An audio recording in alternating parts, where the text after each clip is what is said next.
पवई गांव चारों ओर से घने जंगल और दलदली तालाबों से घिरा हुआ था। गांव के उत्तर दिशा में एक बहुत बड़ी हवेली खंडहर बनकर खड़ी थी। लोगों का कहना था कि उस हवेली में एक प्रेत रानी वास करती है।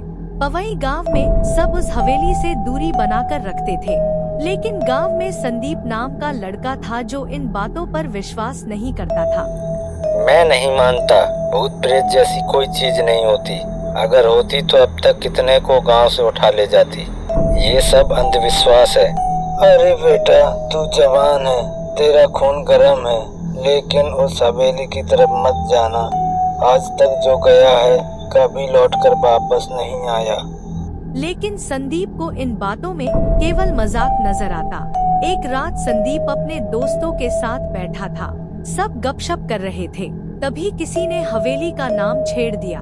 अरे संदीप, तू बोलता रहता है कि भूत प्रेत जैसी कोई चीज नहीं होती, तो जरा एक बार उस हवेली में जाकर दिखा, हम भी तो देखें तू कितना बहादुर है। संदीप भी अकड़ में आ गया और बोला, अच्छा ठीक है, फिर मैं अभी जाता हूँ उस हवेली में और सबको बताऊंगा कल कि वह एक टूटी फूटी हवेली है, उसके सिवाय कुछ नहीं। रात का समय था। आसमान में बादल थे। चांद की रोशनी बीच बीच में घने बादलों से ढक जाती। हवेली के पास पहुंचते ही अजीब सा महसूस होने लगा, लेकिन संदीप ने हिम्मत बटोरी और अंदर कदम रखा। अंदर धूल और जाले ही जाले थे। छत से चमगादड़ उड़ते और अजीब आवाजें करते। संदीप हंस पड़ा, लेकिन तभी अचानक हवेली के भीतर से घुंघरू की धीमी धीमी आवाज आने लगी। संदीप चौकन्ना हो गया। घुंघरू की आवाज एक टूटे कमरे से आ रही थी। वह धीरे धीरे वहां पहुंचा। कमरे के बीचों बीच धुंध जैसा फैल गया और उस धुंध से निकलकर एक चुड़ैल प्रकट हुई। संदीप देखते ही सहम गया। आ गई तुम। मैं कितने वर्षों से इंतजार कर रही थी।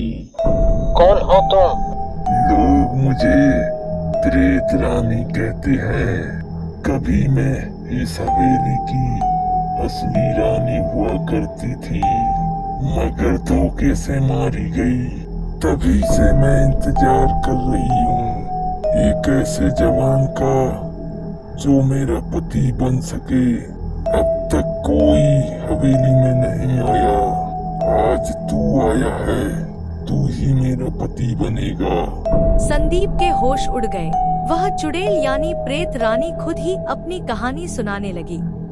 सालों पहले मैं इस हवेली की रानी थी।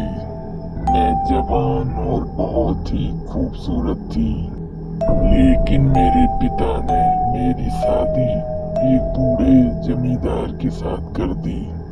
उसने मेरी कभी कद्र नहीं की।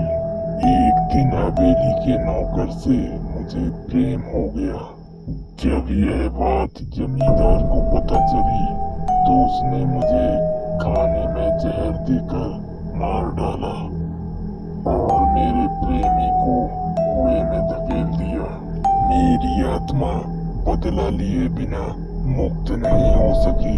तभी से मैं हर उस नौजवान को बुलाती हूँ जो यहाँ पर आता है। मैं चाहती हूँ कि वो मेरा पति बने ताकि मेरी अंतिम इच्छा पूरी हो सके। संदीप पसीना पसीना हो गया। नहीं, मुझे जाने दो, मैं शादीशुदा हूँ, मेरा परिवार है। झूठ मत बोलो, तुम अविवाहित हो। मुझे सब पता है, तू ही मेरा पति बनेगा। रानी संदीप के पास पहुंची और उसे जकड़ लिया। अरे मुझे छोड़ो, मुझे जाने दो। नहीं, अब तू मेरा है। अगर तुझे अपनी जान बचानी है तो मुझे कोई और लाके दे, वरना आज से तू यहीं रहेगा। ठीक है, मैं किसी और को लेकर आता हूँ, बस मुझे छोड़ दो। तेरी परछाई मेरे बस में है। अगर धोखा देने की सोची तो वहीं मार दूंगी। और फिर धुंध के साथ गायब हो गई। संदीप किसी तरह हवेली से भागा और अपने गांव पहुंचा। घर पहुंचते ही उसने अपने माता पिता को सारी बात बताई। तभी उसके माता पिता ने गांव के पंडित और ओझा को बुलाया। ओझा ने एक उपाय सुझाया। यह आत्मा अधूरी इच्छा में फंसी है। अगर इसे दूसरा वर नहीं मिला तो ये संदीप को अपने साथ ले जाएगी। इसे मारना इतना आसान नहीं है। इस प्रेत को केवल पवित्र अग्नि और मंत्रों के साथ नष्ट किया जा सकता है, लेकिन उसके लिए हवेली में किसी को जाना पड़ेगा। संदीप डर गया। अरे नहीं नहीं, मैं वहाँ नहीं जाऊंगा। तभी उसकी बचपन की दोस्त रीना सामने आई। रीना ने कहा, अगर तू नहीं जाएगा तो मैं जाऊंगी। तू मेरा भाई जैसा है, मैं तुझे मरने नहीं दूंगी। रीना ओझा और कुछ बहादुर गांव वालों के साथ हवेली पहुंची। जैसे ही सब हवेली के भीतर पहुंचे, तभी वह प्रेत रानी प्रकट हो गई। कौन आया है मेरी हवेली में? मैं आई हूँ। तू निर्दोष संदीप को छोड़ दे। तेरी मृत्यु तेरे अधूरे प्रेम से जुड़ी है। तूने जिसे चाहा उसे तू पा ना सकी, लेकिन निर्दोषों को मारना तेरा पाप बढ़ाता जा रहा है। आज तेरा अंत होगा। ओझा ने मंत्र पढ़ना शुरू किया और मंत्रों से अग्नि प्रकट की। रानी चीख पड़ी, नहीं, मुझे छोड़ दो।